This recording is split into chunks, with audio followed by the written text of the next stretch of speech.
Thank you for joining me. I want to talk a little bit today about the philosophical ethics of the pornography topic.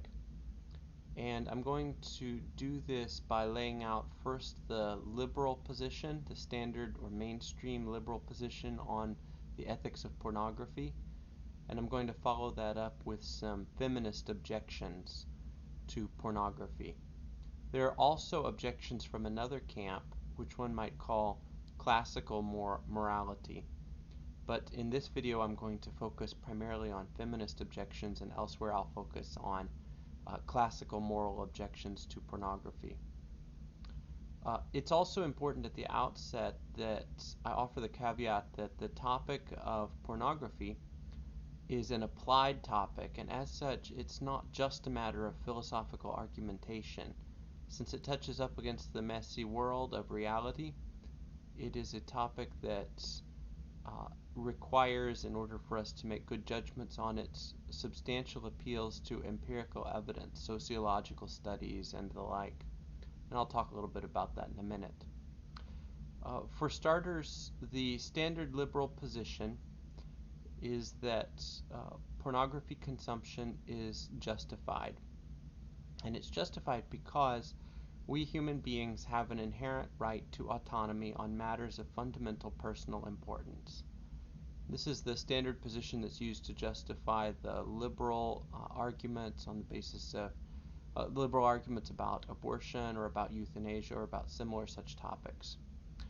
And the idea is that there is an autonomy right. We have an autonomous right to make our own decisions and to take our own actions and choose our way in life on matters of fundamental personal importance. And sexuality, sexual preference, sexual consumption certainly is a matter of fundamental personal importance. There usually is a caveat in the standard liberal position, and that caveat is that we can exercise this right to consume what we want sexually so long as what we do does not harm unwilling victims. Okay, does not harm unwilling victims is the important caveat. This kind of an argument is often made in the literature. It's made, for instance, by the well-known liberal philosopher Andrew Altman, who's done a lot of work on this topic. I should also mention that there is a minority liberal position. The minority liberal position says that that pornography is an inherent good, and that consumption of pornography actually enhances human sexuality and improves our ability to function well as human beings, all the virtues of sexuality and good sexual expression. But this is not the standard mainstream liberal position. Mainstream liberal position admits that pornography consumption is a vice, but says that such a vice is justified because whatever is in our personal realm, the realm of personal autonomy, ought to be a matter of personal decision making, and it ought not to be something that society ought to decide on our behalf. Now, the standard liberal position was developed in response to classical morality. And the classical moral position was that pornography was morally unjustifiable because it was a threat to people's character and an immoral action. Okay, it degraded persons' sexual experiences. It harmed their ability to see sex as a beautiful thing, as an opportunity for relational engagement. It undermined key social institutions like the family and parenting and other things like that. And the classical moral position prohibited pornography on these grounds and took it to be immoral.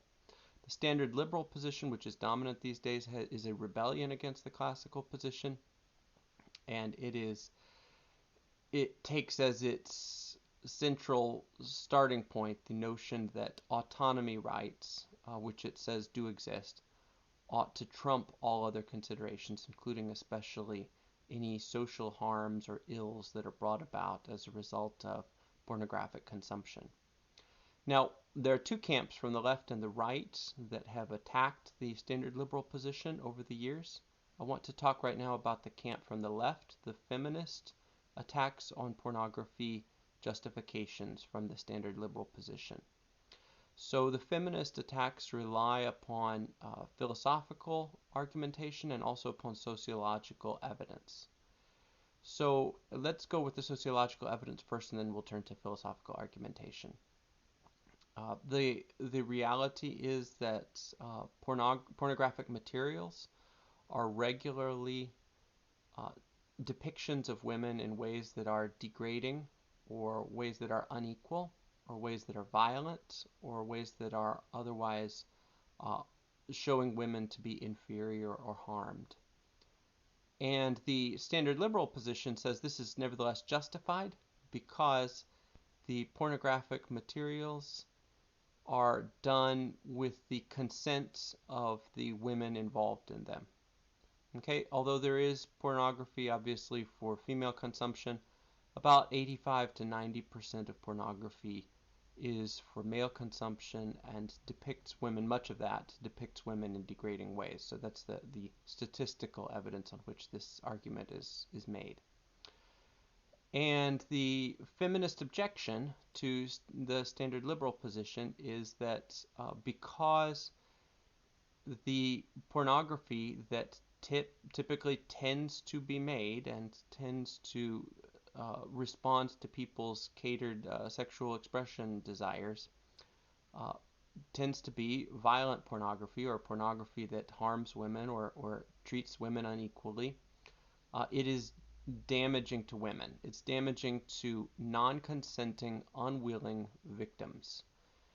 Who does it damage? Well, it damages a lot of people. It damages those women who get raped by persons who've consumed pornography. Okay, they clearly didn't consent, but they happen to get their the grossest possible physical degradation and violation visited upon them as a result of someone else's consumption of pornography, not something that they had intended for sure. It is harmful on the feminist objection to all those women who get sexually harassed, so lesser than rape, but still harmed in some way.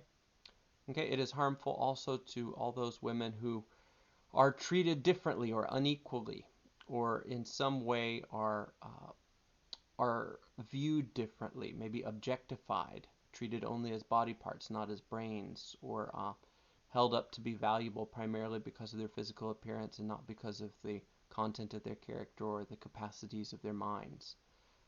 These are all women who are non-consenting, unwilling victims who are harmed by pornography.